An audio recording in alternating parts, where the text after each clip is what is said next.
بسم اللہ الرحمن الرحیم۔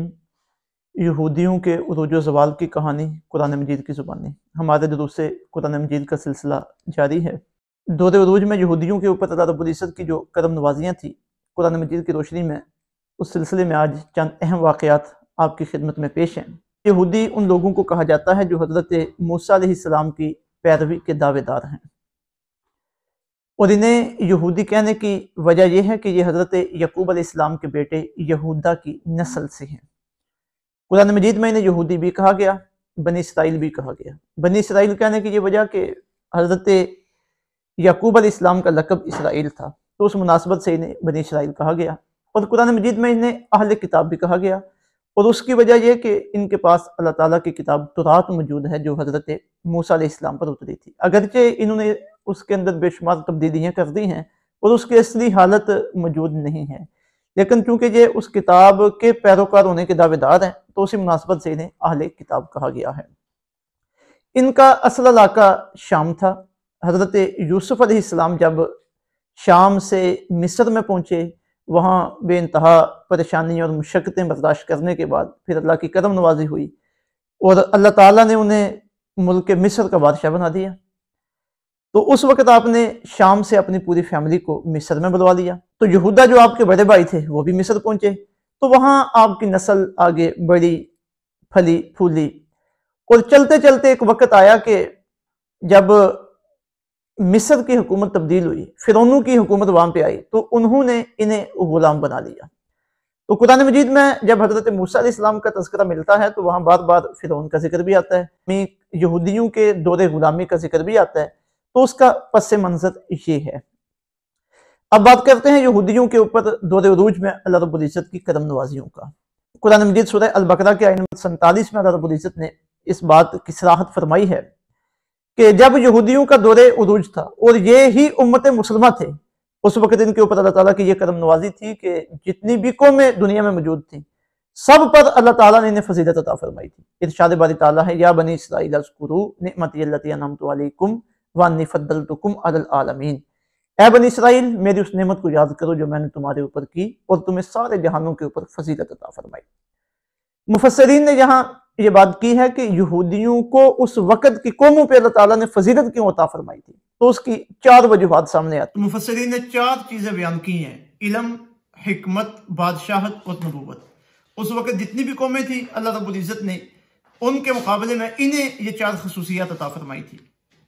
سورہ المائدہ کی آیت نمبر 20 میں اللہ تعالیٰ نے حضرت موسیٰ علیہ السلام کا ایک خطاب ذکر کیا جو آپ نے ان سے فرمایا تھا کہ اذکروا نعمت اللہ علیکم، یاد کرو اللہ کی اس نعمت کو تمہارے اوپر ہوئی، اس جعل فیکم انبیاء، اللہ نے تمہارے اندر سے انبیاء پیدا فرمائے، وجعلکم ملوکا، اور تمہارے اندر سے اللہ نے بادشاہ بنائی، وآتاکم ما لم یؤت احدا من العالمین، اور اللہ تعالیٰ نے تمہیں وہ کچھ عطا فرمایا جو اس کائنات میں، اس جہان میں اور کسی کو عطا نہیں فرمایا گیا۔ تو یہ اللہ رب العزت کی ان کے اوپر کرم نوازیاں تھیں، علم کے اعتبار سے، حکمت کے اعتبار سے، بادشاہت کے اعتبار سے، نبوت کے اعتبار سے۔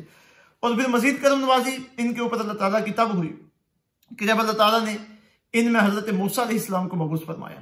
اب یہ علاقہ تو ان کا شام ہے، مصر میں رہ رہے تھے۔ جب حضرت یوسف علیہ السلام اور ان کے بعد کا کچھ زمانہ تھا اس وقت تو یہ شہزادوں کی طرح رہے، لیکن جب حکومتیں بدل گئیں، فرعونوں کی حکومت آ گئی، تو انہوں نے انہیں غلام بنا دیا۔ اب بڑی مشقت کی زندگی تھی، غلامی کی زندگی میں ان کے گزر اوقات ہو رہے تھے، ظلم و ستم ان کے اوپر کیا جاتا تھا۔ تو اللہ تعالیٰ نے حضرت موسیٰ علیہ السلام کی 2 ذمہ داریاں لگائیں، ایک انہیں ہدایت کی طرف لے کے آنا، ان کا تعلق اللہ کے ساتھ قائم کروانا، اور دوسرا انہیں فرعون کی غلامی سے نجات دلوانا۔ آپ نے بہت محنت کی، کوشش کی اور انہیں آزادی پہ رضامند کیا۔ اب فرعون اور اس کی رعایا تو نہیں چاہتی تھی کہ یہ مصر کو چھوڑ کے جائیں، تو اس کے لیے آپ نے حکمت عملی یہ اختیار کی کہ سب کو آپ نے آگاہ کیا کہ رات کے پچھلے پہر میں ہم نکلیں گے۔ رات کا پچھلا پہر جب مقررہ وقت پہ آیا تو جب یہ نکلنے لگے، ادھر فرعون کو خبر ہوگی، اس نے فوری اپنے لشکروں کو بلایا اور ان کا پیچھا کیا۔ اب عجیب صورتحال یہ بن گئی کہ مصر سے نکلنے کے لیے دریا کو عبور کرنا تھا۔ دریا کو عبور کرنے کے لیے ظاہری طور پہ کوئی فوری ساز و سامان موجود نہیں ہے۔ اب اگر دریا میں جاتے ہیں تو ڈوبتے ہیں، وہاں پہ کھڑے رہتے ہیں تو فرعون کے لشکر کے ظلم و ستم کا نشانہ بنتے ہیں۔ تو حضرت موسیٰ علیہ السلام کی بارگاہ میں عرض کرنے لگے کہ اب کیا کیا جائے؟ آپ نے فرمایا کہ اللہ رب العزت سے مجھے بڑی امید ہے، اللہ ہمارے لیے راستہ نکالے گا۔ حضرت موسیٰ علیہ السلام نے اللہ کی بارگاہ میں عرض کی، اللہ نے فرمایا موسیٰ اپنا عصا پانی پہ مارو۔ حضرت موسیٰ علیہ السلام نے اپنا عصا پانی پہ مارا اللہ کی کرم نوازی شامل حال ہوئی، پانی میں 12 راستے بن گئے، راستے خشک ہو گئے، پانی کی دیواریں بن گئی۔ یہ بنی اسرائیل کے یہودی جتنے بھی تھے یہ سارے وہاں سے آسانی کے ساتھ نکل گئے۔ فرعون کا لشکر پہنچا، انہوں نے دیکھا کہ راستہ موجود ہے، وہ جب سارے اس کے اندر داخل ہوئے، اللہ رب العزت نے پانی کو آرڈر جاری فرمایا کہ آپس میں مل جائے، وہ سارے کے سارے غرق ہو گئے۔ تو یہ فرعونیوں کا غرق ہونا اور ان کا آرام و سکون کے ساتھ، حفاظت کے ساتھ وہاں سے نکل جانا، یہ بھی ان کے اوپر اللہ کی بڑی کرم نوازی تھی۔ تو اسے ہی ذکر کرتے ہوئے اللہ رب العزت نے ارشاد فرمایا، وَإِذْ فَرَقْنَا بِكُمُ الْبَحْرَ، یاد کرو جب ہم نے تمہارے لیے پھاڑ دیا سمندر کو، فَانْجَيْنَاكُمْ، اور تمہیں ہم نے بچا لیا، وَأَغْرَقْنَا آلَ فِرْعَوْنَ، اور فرعونیوں کو ہم نے اس میں غرق کر دیا، ڈبو ڈالا، وَأَنْتُمْ تَنْظُرُونَ، اور تم کنارے پہ کھڑے یہ سارا منظر دیکھ رہے تھے۔ اب صورتحال یہ بنی کہ اللہ تعالیٰ نے فرمایا موسیٰ اپنا عصا پانی پہ مارو۔ جب حضرت موسیٰ علیہ السلام نے اپنا عصا اس دریا کے پانی پہ مارا تو یہ 12 قبیلے تھے، تو اللہ تعالیٰ نے اس پانی کے اندر 12 راستے بنا دیے، پانی کی دیواریں بن گئیں، درمیان سے راستے خشک ہو گئے، یہ بڑے آرام اور سکون کے ساتھ گزر گئے۔ اب جب فرعونی آئے، انہوں نے دیکھا کہ راستے بنے ہوئے ہیں، وہ بھی گزرنے لگے، تو اللہ تعالیٰ نے پانی کو حکم جاری فرمایا کہ آپس میں مل جائے۔ فرعون اور اس کی رعایا سارے کی ساری تباہ و برباد ہوگی۔ تو یہ ان کے اوپر ایک بڑی کرم نوازی تھی اس دور میں۔ اسی طرح جب یہ دریا کو عبور کر کے اپنے علاقے کی طرف جانے لگے ہیں تو حضرت موسیٰ علیہ السلام نے انہیں فرمایا کہ ہمارے علاقے شام، فلسطین، ادھر امالکہ نے قبضہ کیا ہوا ہے، اب چلتے ہیں اور جا کر ان کے ساتھ جہاد کرتے ہیں اور اپنے علاقے کو آزاد کرواتے ہیں۔ تو انہوں نے کہا موسیٰ علیہ السلام ہمارے اندر جہاد کرنے کی ہمت نہیں ہے، آپ جاؤ اور آپ کا رب جائے، جا کر وہاں پہ جہاد کرو۔ تو یہ ایک گستاخی تھی، توہین تھی اللہ کے نبی حضرت موسیٰ علیہ السلام کے ان کی طرف سے، لیکن پھر بھی اللہ تعالیٰ نے انہیں معاف کیا اور کرم نوازی جو فرمائی کہ 40 سالوں تک راستے میں یہ میدان تیہ میں رہے، اور میدان تیہ میں ان کے اوپر یہ کرم نوازی تھی کہ جب دھوپ ہوتی تو اللہ تعالیٰ سائے کے لیے ان کے اوپر بادل بھیجتے۔ تو سورہ البقرہ شریف کے آیت نمبر 57 میں ارشاد فرمایا گیا وَظَلَّلْنَا عَلَيْكُمُ الْغَمَامَ، اور ہم نے سایہ کر دیا تمہارے اوپر بادل کا۔ یعنی اس سے اندازہ ہوتا ہے کہ یہ کتنی لاڈلی قوم تھی اللہ تعالیٰ کی، اور اللہ تعالیٰ کی کتنی کرم نوازیاں تھیں ان کے اوپر کہ بادلوں کا سایہ ان کے اوپر ہو رہا ہے، اور کھانے کے لیے اللہ تعالیٰ جنتی کھانے بھیجتا تھا، جنتی غذا آ رہی ہے۔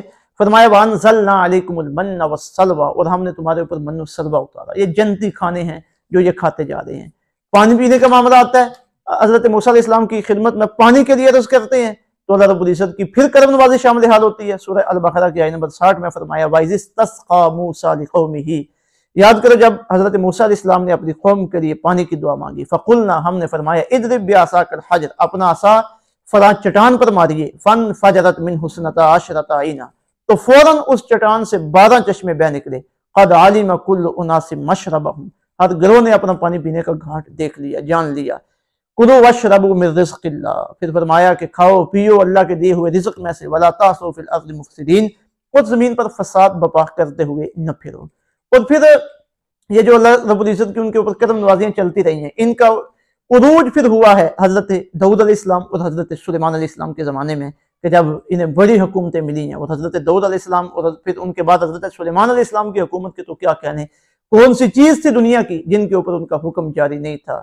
چرند پرند، ہوا، جنات، انسان، ہر جگہ آپ کی حکومت، سطوت اور آپ کی قوت پھیلی ہوئی ہے۔ تو یہ اللہ رب العزت کی کرم نوازیاں تھیں جو دور عروج میں ان کے اوپر تھیں، لیکن انہوں نے ان کی ناشکری کی، بار بار اللہ رب العزت کی نافرمانیاں کی، تو پھر ان کا عروج سوال میں بدلا۔ آگے یہ ایک لمبی کہانی ہے، انشاءاللہ آگے یہ ترتیب کے ساتھ سلسلہ چلتا جائے گا، اور وہ اسباب بھی قرآن مجید کی روشنی میں سامنے آتے چلے جائیں گے۔